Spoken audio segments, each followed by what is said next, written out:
So, Bismillahirrahmanirrahim.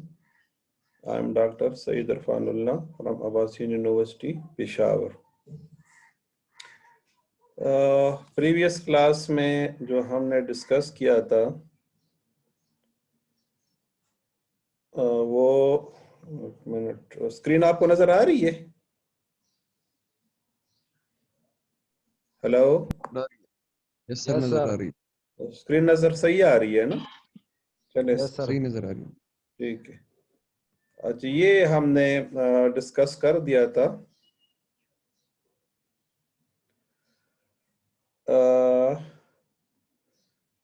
TCP/IP and OSI model, अगर आपको याद हो, ठीक है ना? सो इससे हम आगे फॉरो आई थिंक ये हमने नहीं डिस्कस, या ये भी डिस्कस कर दिया था हमने।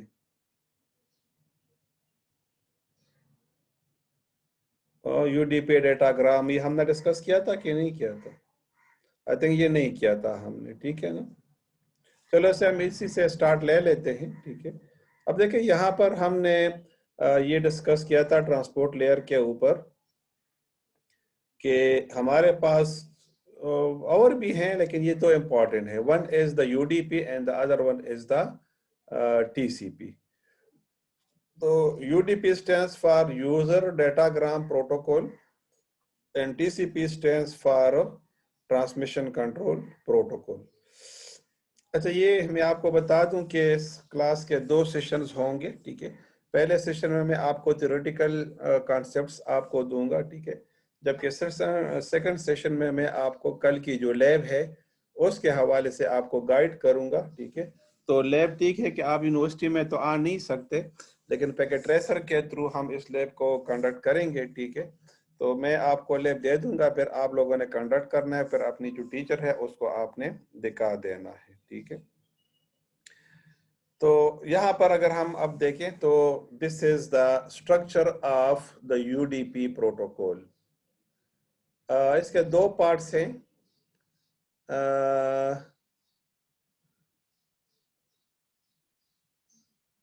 अच्छा, इसके 2 पार्ट्स हैं। पहला पार्ट जो है इसका है header part and the other one is called the data part. अब हेडर पार्ट का जो साइज है it is 8 bytes, it is 8 bytes long, ठीक। जबकि डेटा पार्ट जो है it is of variable length. कितना लेंथ इसका हो सकता है तो ये हम यहाँ पर डिस्कस करेंगे, ठीक है। लेकिन हेडर पार्ट की अगर आप देख ले तो देयर आर 4 सब parts of the header part. One is the source port address, the destination port address, the total length and the total and the checksum। अच्छा, ये मैंने आपको बताया था कि ट्रांसपोर्ट लेयर के ऊपर क्या होता है कि 2 कम्युनिकेशन जब होती है तो प्रोसेसेस जब इन्वोक होते हैं, ठीक है, तो सेंडर और रिसीवर साइड पर आपस में जो कम्युनिकेशन होती है वो on the basis of the port addresses हुआ करती है। तो अगर हम यहाँ पर देखें कि हमने एक एप्लीकेशन ओपन कर दिया और वो ट्रांसपोर्ट लेयर के ऊपर अब कम्युनिकेशन ट्रांसपोर्ट लेयर के ऊपर कम्युनिकेशन करता है, ठीक है। तो सोर्स पोर्ट एड्रेस जो है वो यहाँ पर मेंशन करेगा, ठीक है। जबकि डेस्टिनेशन पोर्ट एड्रेस जो है वो यहाँ पर जो है इन्वोक करेगा कि जो डेस्टिनेशन है उसका पोर्ट एड्रेस क्या है। तो अगर इसको डेस्टिनेशन का पोर्ट एड्रेस पता नहीं होगा तो ये कम्युनिकेशन नहीं हो सकेगी। मसलन 2 डिवाइसेस है, मैं सेंडर हूँ, ठीक है, और एक और डिवाइस है वो रिसीवर है, ठीक है ना। तो अब मैं यहाँ पर एक प्रोसेस को इन्वोक करता हूँ, ठीक है। फॉर एग्जांपल मैंने ब्राउजर को ओपन कर दिया, तो ब्राउजर जब ओपन होगा तो मैं उसके ऊपर सोर्स पोर्ट को इन्वोक करूंगा, ठीक। जो डेस्टिनेशन है फॉर एग्जांपल वो एक वेब सर्वर है, ठीक है, तो उसका पोर्ट एड्रेस क्या होगा, नॉर्मली वो पोर्ट 80 हुआ करता है, तो मैं उसको इनिशिएट कर दूंगा पोर्ट 80 के ऊपर। तो जब मैं इसको इन्वोक करूंगा तो ये यहाँ से जो सोर्स पोर्ट एड्रेस है और डेस्टिनेशन पोर्ट एड्रेस पर जाकर उसके साथ कम्युनिकेशन शुरू कर देगा, ठीक है। जब वो इसको गेट कर लेगा मेरी रिक्वेस्ट को, तो वो उसका सोर्स पोर्ट से फॉर एग्जांपल मैंने यहाँ पर मैंने डेस्टिनेशन पोर्ट 80 रखा है, तो सर्वर का जो सोर्स पोर्ट होगा वो 80 होगा, जबकि उसका डेस्टिनेशन पोर्ट मेरा सोर्स पोर्ट होगा। उसके डेस्टिनेशन पोर्ट में क्या स्टोर होगा, जो यहाँ पर मेरा सोर्स पोर्ट है, तो इसके ऊपर डेटा को ट्रांसमिट करेगा। इसी तरह से जो टोटल लेंथ है दैट इज 16 बिट्स। तो अगर हम 16 को ले लें कि डेटा का साइज इंक्लूडिंग द हेडर कितना होगा, सो it will be 2 power 16। So I think it is 65,000। मैं इसको थोड़ा सा कर भी लेता हूं कि कितना आता है, ठीक है।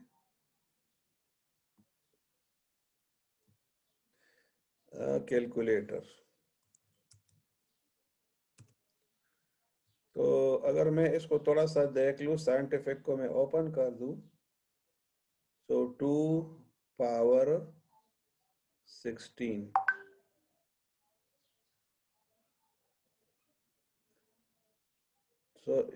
सॉरी इसको मैं क्लियर कर देता हूं। क्या है 2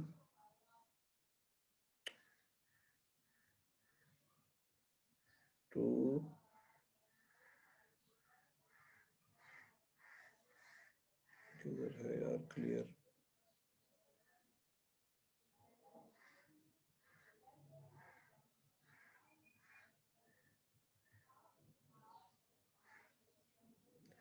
2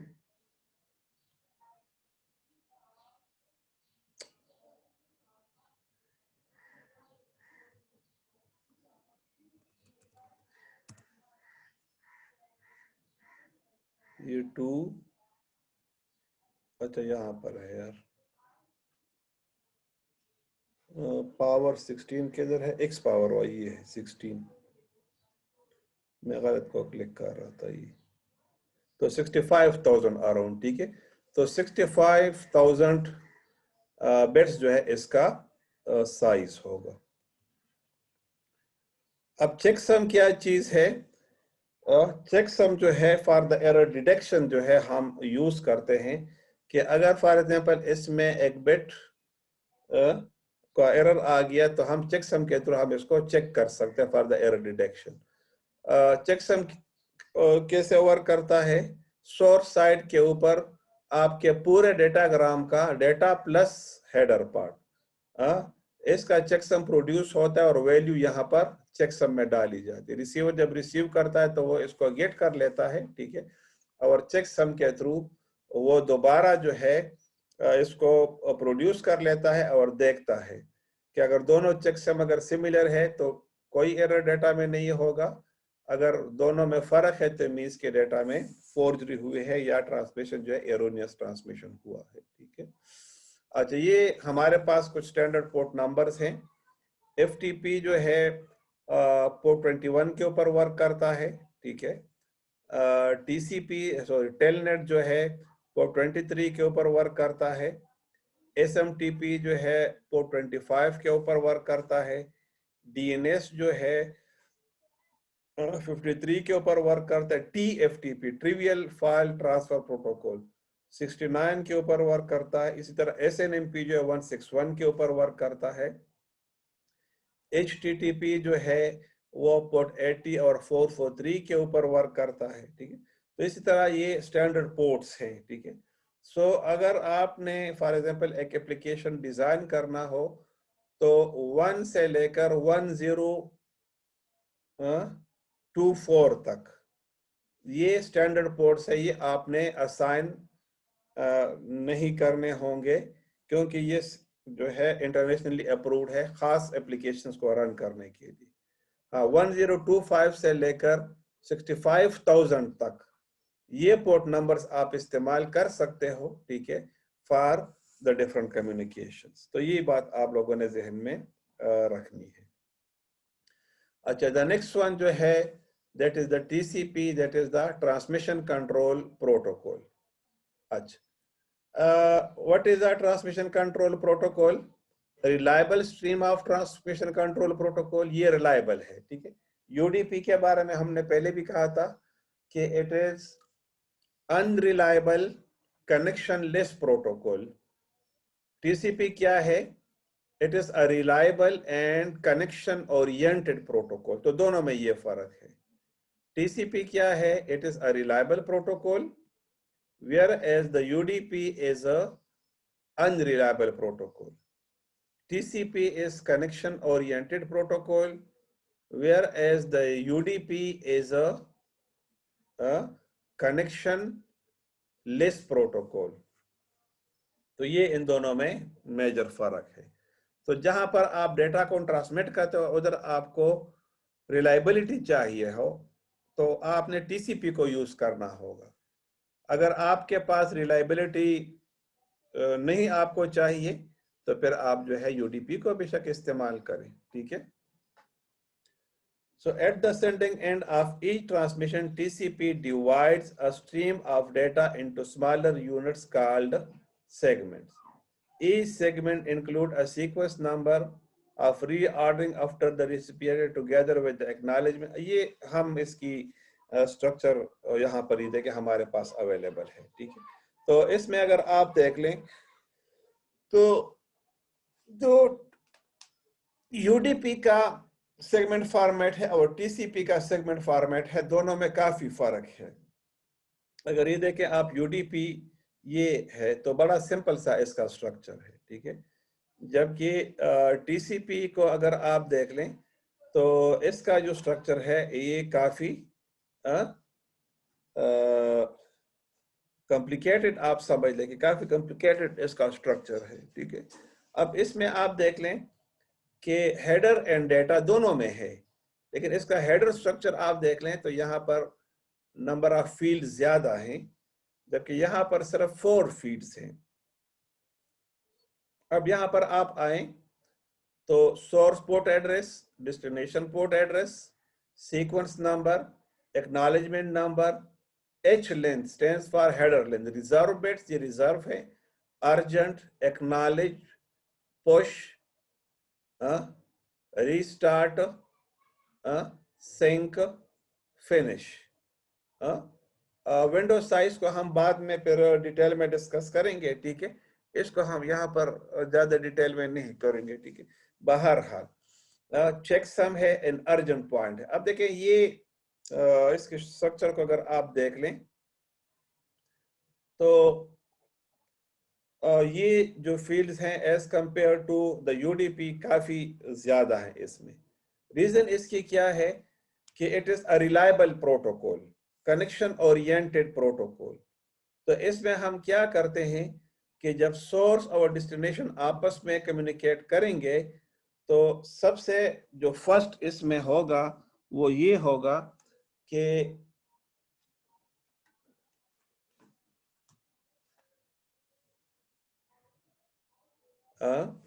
तो सबसे पहले इसमें क्या होगा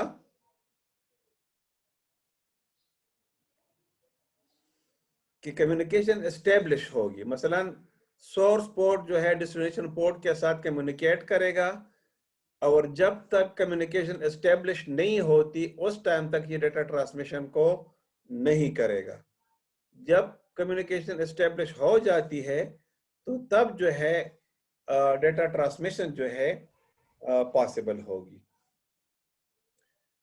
अब अगर किसी भी टाइम पर कम्युनिकेशन स्टॉप हो गई, यानी लिंक ड्रॉप हो गया, तो डेटा ट्रांसमिशन भी स्टॉप होगा।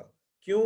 रीजन इसका ये है कि सेंडर जब डेटा को सेंड करता है डेस्टिनेशन की तरफ, तो डेस्टिनेशन जो है जब डेटा को रिसीव करता है तो वो उसको एक्नॉलेजमेंट सेंड कर देता है। तो जब एक्नॉलेजमेंट सोर्स या सेंडर रिसीव कर लेता है तो उसको पता चल जाता है कि मैंने जो डेटा सेंड किया था वो डेस्टिनेशन ने प्रॉपरली रिसीव कर लिया है। अगर कोई डेटा सेंडर सेंड कर देता है और डेस्टिनेशन को रिसीव नहीं होता, देखिए ये चीज आप जहन में रखिए, ठीक है। तो जाहिर है कि वो एक्नॉलेजमेंट को सेंड नहीं करेगा। तो सेंडर जो है एज्यूम करेगा कि रिसीवर ने मेरा डेटा रिसीव नहीं किया, वो कहीं लॉस हुआ है। So it will wait for a specific period of time. अगर उसमें भी एक्नॉलेजमेंट नहीं मिलता तो वो उस डेटा को रीसेंड कर देता है। अब क्वेश्चन यहां पर ये अराइज होता है कि अगर एक सोर्स ने एक सेगमेंट को सेंड कर दिया तो वो उसके लिए वेट करे कि इसका एक्नॉलेजमेंट मिले, फिर नेक्स्ट सेगमेंट को सेंड करेगा। अब ये जो एक क्वेश्चन है ये थोड़ा सा ट्रिकी है, ठीक है। क्यों? रीजन ये है कि डेटा ट्रांसमिशन में टाइम जाया होता है। तो सोर्स जब डेटा को सेंड करेगा, डेस्टिनेशन रिसीव करेगा, जब डेस्टिनेशन रिसीव करेगा वो एक्नॉलेजमेंट को सेंड करेगा, ठीक है। तो से अगर for example 10 seconds data transmission में लगे हैं, फिर वो एक्नॉलेजमेंट को जनरेट करेगा, हाँ, और फिर वो एक्नॉलेजमेंट को सेंड करेगा सोर्स की तरफ, उसमें भी 10 सेकेंड्स लगेंगे। तो इसी तरह 20 सेकेंड्स का डिले आएगा।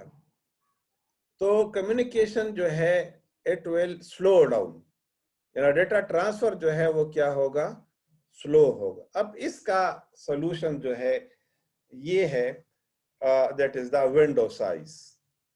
तो अब विंडो साइज में हम क्या करते हैं, हम ये करते हैं कि सेंडर और रिसीवर या डेस्टिनेशन आपस में डिसाइड कर लेते हैं कि कितने सेगमेंट्स के बाद एक्नॉलेजमेंट को एक्सेप्ट किया जाए।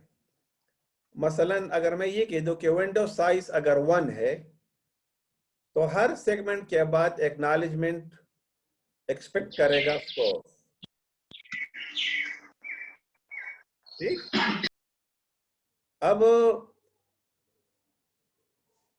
जब सेंडर एक पैकेट को सेंड करेगा डेस्टिनेशन को, तो जब ये डेस्टिनेशन को रिसीव हो जाएगा तो डेस्टिनेशन इसके अगेंस्ट एक्नॉलेजमेंट को जनरेट करके सेंड कर देगा। तो मीन्स हर दो सेगमेंट्स के बीच में 20 सेकेंड का गैप आएगा, which is a time consuming communication. अब इसका दूसरा हम थोड़ा सा सिनारियो देख लेते हैं कि अगर विंडो साइज हम 2 कर लेते हैं तो इस सूरत में क्या होगा कि जब सेंडर 2 सेगमेंट्स को सेंड करेगा तो जब डेस्टिनेशन इन दोनों सेगमेंट्स को रिसीव करेगा, so instead of one segment or sending an acknowledgement for each individual, अब ये दोनों के लिए एक्नॉलेजमेंट को जनरेट करके सेंडर को सेंड कर देगा। तो 2 सेगमेंट्स के बाद जो है अब एक्नॉलेजमेंट एक्सपेक्ट करेगा सोर्स। तो अगर हम पहले केस में देख लें कि हर सेगमेंट के बाद 20 सेकेंड्स का डिले आ रहा था, तो अब हम 2 सेगमेंट्स हमने सेंड कर दिए, तो बीच का जो डिले है 20 सेकेंड्स का वो खत्म हो गया। लेकिन अब 2 सेगमेंट्स के बाद 20 सेकेंड्स का डिले आएगा। तो अब इसको सॉल्व करने के लिए हम फिर क्या करते हैं कि विंडो साइज को इंक्रीज कर लेते हैं। तो फॉर एग्जांपल विंडो साइज हमने 10 रख दिया, तो जब सोर्स जो है या सेंडर 10 सेगमेंट्स को सेंड करेगा और डेस्टिनेशन इन 10 सेगमेंट्स को रिसीव करेगा, तो अब एक एक्नॉलेजमेंट को सेंड कर देगा, तो बीच का जो डिले है वो कम से कम पड़ जाएगा। तो आई थिंक कि मेरे इस बात की समझ आपको आ गई होगी, ठीक। अब यहां पर सीक्वेंस नंबर क्या है कि डेटा का साइज बहुत बड़ा होगा, तो जब रिसीवर इसको रिसीव करेगा तो इसको फिर उसी ऑर्डर में री एस्टेब्लिश करे। मसलन अगर मैंने ये कहा कि 1 MB की फाइल है उसको वो सेंड करना चाहता है, तो 1 MB जो है इसको अगर इसने 4 पार्ट्स में डिवाइड कर दिया, 250 KB 250 KB 256 के 256 एंड 2, तो 4 सेगमेंट्स में डिवाइड होगा। तो जब रिसीवर इसको रिसीव करेगा तो सीक्वेंस नंबर को देगा कि पहला सेगमेंट कौन सा है, दूसरा, तीसरा, चौथा सेगमेंट। तो इस तरह सीक्वेंस नंबर से हम इसको रीअरेंज कर देते हैं। इसी तरीके से जो एक्नॉलेजमेंट नंबर है, इसमें हमें ये पता चलता है कि अगर मैंने 2 सेगमेंट्स को सेंड कर दिए, तो जिस सेगमेंट का एक्नॉलेजमेंट रिसीव नहीं होगा तो इसी को मैं सेंड करूंगा। लेकिन मसला ये है कि जब हम विंडो साइज को डिफाइन कर देते हैं, तो विंडो साइज में फिर ये मसला होता है कि एक स्पेसिफिक सेगमेंट के लिए आप एक्नॉलेजमेंट नहीं रिसीव करते, बल्कि पूरी विंडो के लिए रिसीव करते हैं। अब इसमें जो है कौन सा सेगमेंट करप्ट हुआ, इसका पता फिर आसानी से नहीं चल, या कौन सा सेगमेंट रिसीव नहीं हुआ। ठीक, अब ऐसी सूरत में अगर विंडो का साइज बड़ा है, तो सोर्स जो है पूरी विंडो को, यानी 5, 6, 7, 8 सेगमेंट जितने भी हो या 10 सेगमेंट्स हो, तो उन सब सेगमेंट्स को दोबारा से रीसेंड कर देगा। तो ये इसका एक डिसएडवांटेज है कि in case of a larger window size और डेटा लॉस आपका हो जाता है, एक्नॉलेजमेंट आपको नहीं मिलती, तो पूरी विंडो को आपको दोबारा से सेंड करना पड़ता है। अच्छा, ये इसकी डिटेल्स है यहाँ पर, जो बातें मैंने डिस्कस कर दी। ठीक है,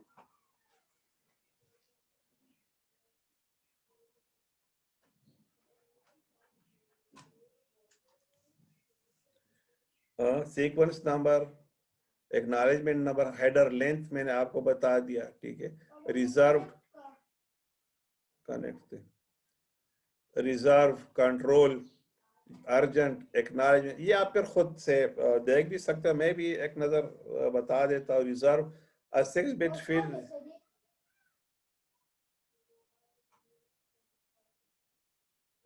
each bit of 6 bits control the field functions individually and independent, इसको कंट्रोल करता है। urgent point when set, the urgent pointer field indicates that the data and the segments are urgent, तो उसको प्रायोरिटी पर मिलेगी। एक्नॉलेजमेंट बिट में क्या होता है कि इसका एक्नॉलेजमेंट सेंड हो गया कि नहीं हो गया। Push bit is used to inform the sender that the higher throughput is needed, यानी इसके लिए हाई थ्रूपुट चाहिए। rset, that is reset, bit is used to reset the connection when there is a confusion in the sequence number, तो अगर sequence number में कोई confusion हो तो वो फिर कम्युनिकेशन को री एस्टेब्लिश कर देगा। सिंक्रोनाइजेशन में क्या होता है, use for the sequence number synchronization in the 3 type segments, connection request, connection confirmation and connection acknowledgement. Finish के जब कनेक्शन को टर्मिनेट किया जाए। व्हाट्सएप कनेक्ट का व्हाट्सएप कनेक्ट करना। अच्छा, विंडो साइज, तो विंडो साइज जो है इसका मैंने कहा 16 बिट तक चले जाए, 2 पावर 16 तक, यानी कितने मैक्सिमम इसके, तो 256, 2 पावर 16 को मैं कर लेता हूं कैलकुलेटर। so 2 पावर 16, 65,000 तक मतलब इसका साइज जा सकता है। चेकसम मैंने पहले आपको बता दिया कि चेकसम का पर्पस क्या है, कि एरर डिटेक्शन के लिए। अर्जेंट पॉइंटर का मतलब क्या है कि ये इंपॉर्टेंट है और इसको जो है जल्द आप इसको थ्रो कर दें ताकि वो अपने डेस्टिनेशन के ऊपर पहुंच जाए। ठीक है, option and padding the remainder of the TCP header defines the optional field, मतलब इसमें कोई खास वो नहीं है। ठीक है, जरूरत ऑप्शनल फील्ड अगर आपने कोई ऐड करनी हो तो आप यहाँ पर फिर ऐड कर सकते हो। ठीक, अच्छा, next one is the SCTP, stream control transmission protocol. ठीक है, अब स्ट्रीम कंट्रोल ट्रांसमिशन प्रोटोकॉल में क्या होता है कि अगर आपका कोई वीडियो डेटा है, आपका अगर वीडियो डेटा है जो रियल टाइम में आप उसको सेंड करना चाहते हो, ठीक है, मसलन एक मैच हो रहा है और आपने उसको जो है सेंड करना हो, ठीक है। तो अब ऐसी सूरत में हमें फिर क्या चाहिए, प्रॉपर स्ट्रीमिंग चाहिए होती है, ठीक है, रियल।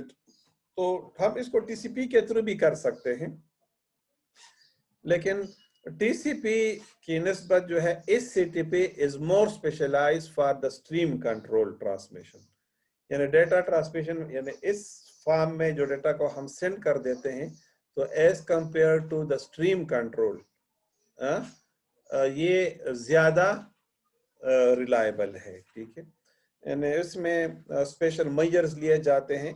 तो अक्सर जो आप वीडियो देखते हैं उसमें आपको जर्क्स नजर आती है, कुछ डेटा ट्रांसमिशन में सेगमेंट्स आगे पीछे हो जाती हैं। तो एचटीटीपी इसके लिए स्पेशल मेजर्स को ले लेता है, ताकि मतलब इस कम्युनिकेशन को प्रॉपर तरीके से एस्टेब्लिश करें, ठीक।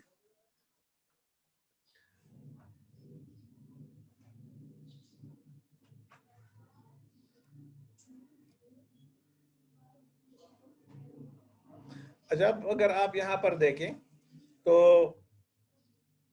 दो डिवाइसेस जो है सेंडर साइड पर और रिसीवर साइड के ऊपर, ठीक है, आपस में अगर कम्युनिकेट करते हैं, तो क्लाइंट साइड के ऊपर इसने ऑपरेटिंग सॉफ्टवेयर को रन कर दिया, क्लाइंट प्रोग्राम को। तो अब जब ये क्लाइंट प्रोग्राम को रन करेगा, तो फर्स्ट 3 लेयर्स जो है, application, presentation and session layer, तो ये सॉफ्टवेयर के साथ रिलेटेड है। तो सेशन लेयर क्या करेगा, कम्युनिकेट करेगा टीसीपी के साथ एंड सॉफ्टवेयर। जब ये कम्युनिकेशन एस्टेब्लिश होगा यहाँ पर इंटरनेट के थ्रू या तो देखिए फिजिकल लेयर है, यहाँ पर बिट्स हैं, आएंगे इंटरनेट के थ्रू, ये रिसीव करेगा, ठीक है ना। तो इलेक्ट्रिकल सिग्नल्स को वापस ये बिट्स में कन्वर्ट कर देगा। डेटा लिंक में क्या होता है, आपका स्विच इन्वॉल्व होता है, पहले भी मैंने आपको बताया था, ठीक है। तो स्विच जो है इसको मैक एड्रेस के ऊपर या नेटवर्क इंटरफेस कार्ड के ऊपर इसको डील करेगा। फिर क्या आता है, आपका आईपी एड्रेस आता है, ठीक है, कि आपके स्पेसिफिक डिवाइसेस का एड्रेस, और फिर आपका टीसीपी कनेक्शन। तो टीसीपी के थ्रू अब ये डिसाइड होगा कि डिफरेंट एप्लीकेशंस यहाँ पर रन हो रही हैं, यानी 1 2 3 4 5 जितने भी हैं कनेक्शन।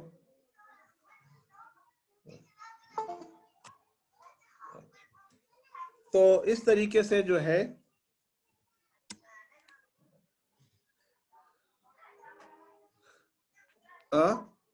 सेंडर और रिसीवर आपस में कम्युनिकेशन को एस्टेब्लिश कर देंगे। मोहम्मद रजा क्लास शोर। अच्छा, can you listen to me?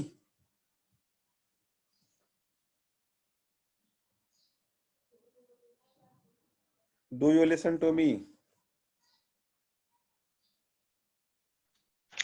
Yes sir. चलो, एक ने तो बात कर ली, वरना मैं तो हैरान और परेशान हूँ। यस सर, बोल रही। हम सुन रहे हैं सर। अच्छा, ठीक। आवाज आ रही है सर। तो आप देखें यहाँ पर टीसीपी सर्वर साइड पर अगर आप देखें तो मल्टीपल जो है प्रोसेसेस जो है रन हो रही है, ठीक है। तो किस एप्लीकेशन के साथ कम्युनिकेशन करेगा, तो ये टीसीपी ने डिसाइड कर लिया कि टेलनेट का आपने ले लेना है। अगर यहाँ पर आपका स्काइप एग्जीक्यूट हो तो स्काइप सर्वर के ऊपर उसका पोर्ट नंबर चेंज होगा, तो उसको इन्वोक कर लेगा। अगर ब्राउजर जो है तो यहाँ पर जब क्लाइंट साइड के पर ब्राउजर इन्वोक होगा, तो सर्वर साइड पर ब्राउजर जाकर इसको कम्युनिकेट कर देगा, ठीक है। So this is the job of the TCP, who will check and decide which of the application is required to be invoked.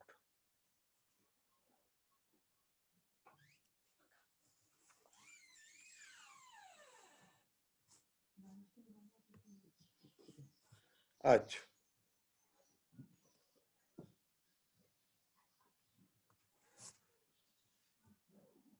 अच्छा, ये जो 2-3 चीजें हैं ये हम बाद में फिर डिस्कस करेंगे डिटेल में।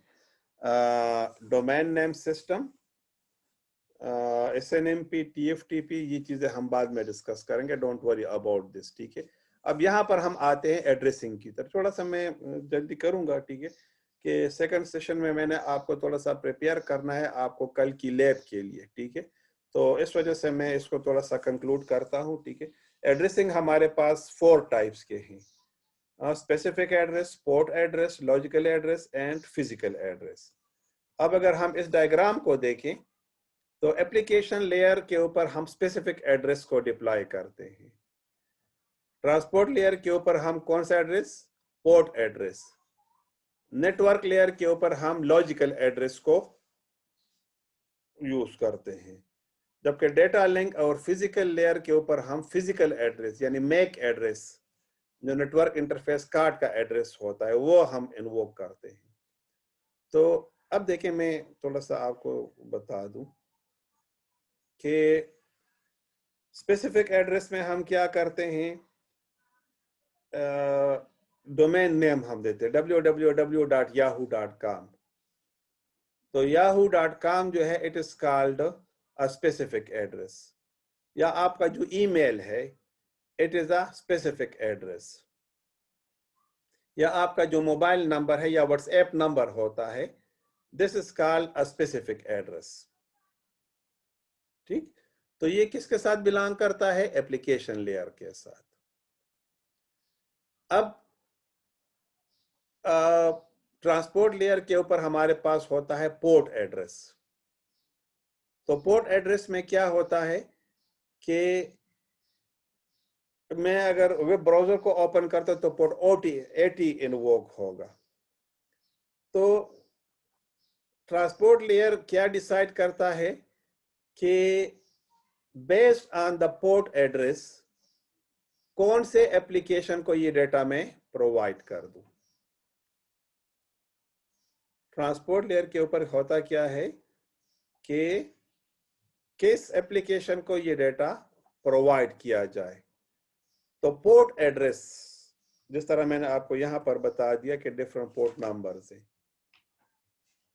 ये आप देखें, तो इनके बेस पर ये डिसाइड होगा कि किस एप्लीकेशन को ये डेटा जाएगा। अच्छा, third one is the network layer. अब नेटवर्क लेयर के ऊपर हमारे पास लॉजिकल एड्रेसेस, अगर आपको याद तो लैब्स में हमने असाइन किए थे 192.168 और इस तरह के जो एड्रेसेस है वो हम नेटवर्क लेयर के ऊपर असाइन करते हैं, ठीक है। इसी तरह जो डेटा लिंक लेयर है इसके ऊपर फिजिकल एड्रेस, जो मैक एड्रेसेस है, नेटवर्क इंटरफेस कार्ड का जो एड्रेस है, ठीक है ना, तो ये डिसाइड करता है, ठीक है। तो फिजिकल लेयर में होता क्या है कि जब दो end to end devices directly connected हों तो आपस में जो कम्युनिकेशन करते हैं वो फिजिकल एड्रेस के ऊपर करते हैं। मसलन अगर मैं एक कंप्यूटर को दूसरे कंप्यूटर के साथ डायरेक्टली कनेक्ट कर दूं तो जाहिर है कि मेरे कंप्यूटर का लैन कार्ड और दूसरे कंप्यूटर का लैन कार्ड वायर के थ्रू कनेक्टेड होंगे, ठीक। इसी तरीके से अगर मैं जो है एक कंप्यूटर को स्विच के साथ कनेक्ट करूंगा तो मेरे कंप्यूटर का लैन कार्ड है, इसमें मैं ईथरनेट केबल को पोर्ट करूंगा और इसका दूसरा साइड जो है स्विच के पोर्ट में इंसर्ट करूंगा। तो जब वहां पर मैं इंसर्ट करूंगा तो फिजिकल जो एड्रेस आपका होगा वो इसमें इन्वोक होगा। अब यहां पर मैं थोड़ा सा आपको शो भी कर सकता हूं, CMD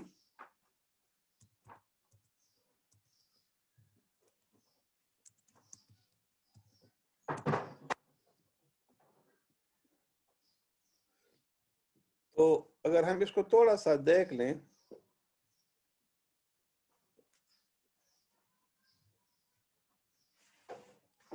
ये अभी वाईफाई के थ्रू मैं कनेक्टेड हूँ, ठीक है। तो ये देखिए मेरा IPv4 का एड्रेस है, यहाँ पर मैं आपको थोड़ा सा शो कर दूँ। देखिए IPv4 एड्रेस ये है मेरा, ठीक। तो इसके साथ ही देखिए मैं कनेक्टेड हूँ, ठीक। और फिजिकल एड्रेस क्या है मेरा, ये है,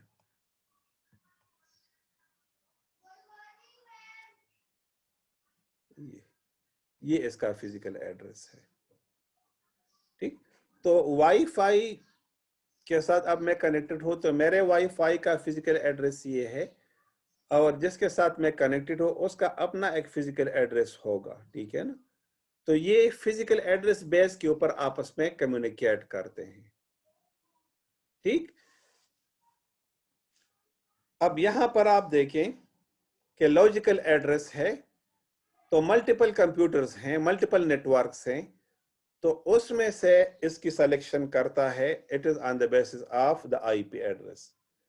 यानी अगर मैं यहां पर देखूं कि मेरे कंप्यूटर का आईपी एड्रेस क्या है, तो मेरे कंप्यूटर का आईपी एड्रेस ये है। तो इस बेस के ऊपर मेरे होस्ट को सेलेक्ट करता है, ठीक।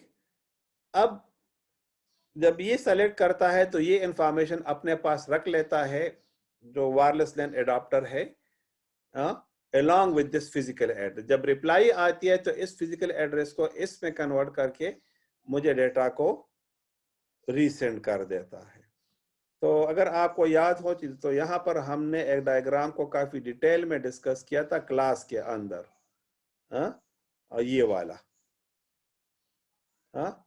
हमने काफी डिटेल, जिसमें ARP एंड RARP का जो कॉन्सेप्ट है वो यहाँ पर यूज होगा, ठीक है।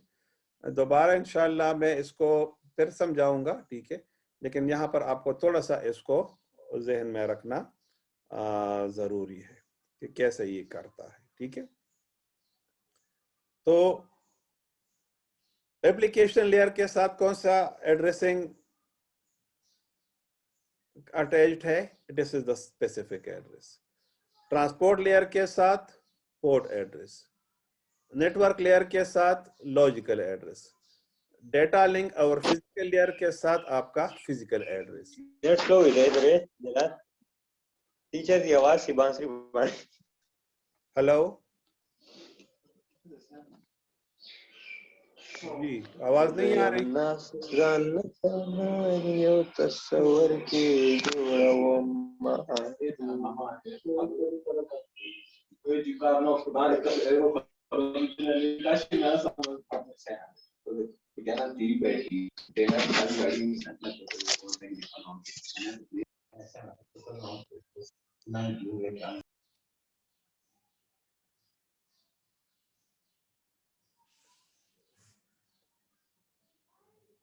अच्छा,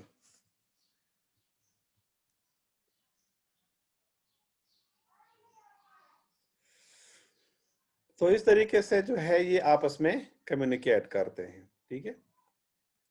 अब ये आप देखें यहाँ पर हमारे पास फिजिकल एड्रेस के डिटेल हैं, ठीक है, आल्सो नोन